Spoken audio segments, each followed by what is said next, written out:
हमारा भारत देश, जिसके उत्तर में हिमालय है और दक्षिण में समुद्र, और इस भारत देश में रहने वाले हम सब भारतीय। नमस्कार, मैं अवनी शर्मा, कक्षा 10वीं की छात्रा, विश्वास पब्लिक स्कूल शाहबाद मारकंडा से आज आप सबके समक्ष देशभक्ति और राष्ट्र निर्माण इस विषय पर अपने विचार अभिव्यक्ति के लिए प्रस्तुत हूँ। पेट्रियोटिज्म, देशभक्ति आखिर क्या है? जब तानाजी मालुसरे छत्रपति शिवाजी महाराज के स्वराज्य का सपना अपने कंधों पर उठाते हैं, वह है असली देशभक्ति। जब जमशेदजी टाटा राष्ट्र में रोजगार के सृजन हेतु अपनी संपूर्ण संपत्ति को समर्पित कर देते हैं, वह है असली देशभक्ति। ये देशभक्ति कोई बहुत बड़ी संज्ञा नहीं, अपितु नेशन फर्स्ट और सेल्फ लास्ट की भावना है।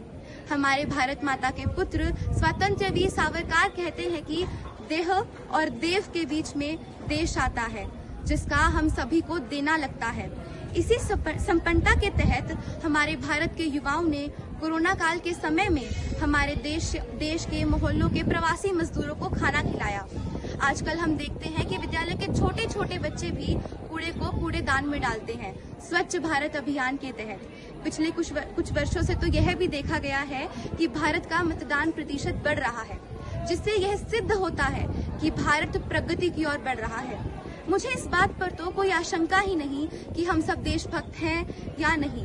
हम सभी देशभक्त हैं, परंतु आज आवश्यकता है अपनी उस देशभक्ति को देश शक्ति में बदलने की, क्योंकि ये देश शक्ति ही है जो हमारे भारत को एक समृद्ध देश बनाएगी। हमारे प्रधानमंत्री श्री नरेंद्र मोदी जी भी कहते हैं कि हमें राष्ट्र उत्थान के लिए जन भागीदारी की आवश्यकता है।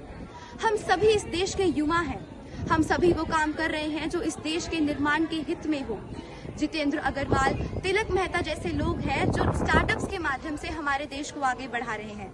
जो ये ब्रह्मांड केवल सोच सकता है, वो हम सब कर सकते हैं। इंडियन इंटरनेशनल रिपोर्ट के तहत भारत के 84% लोग ये मानते हैं कि वो भारत की समस्याओं को सुलझाने में सक्षम है।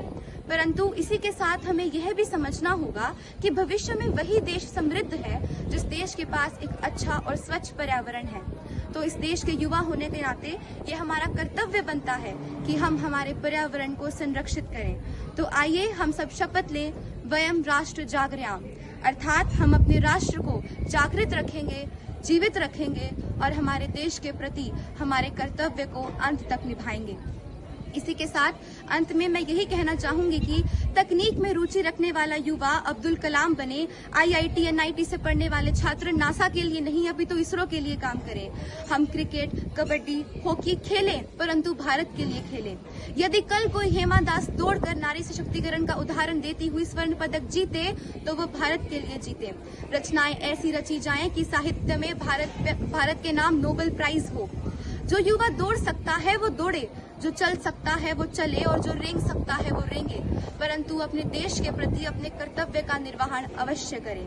अंत में मैं सभी युवाओं का आह्वान करना चाहूंगी, उठो जवान देश की वसुंधरा पुकारती, उठो जवान देश की वसुंधरा पुकारती, ये देश है पुकारता, पुकारती माँ भारती। धन्यवाद। जय हिंद, जय भारत।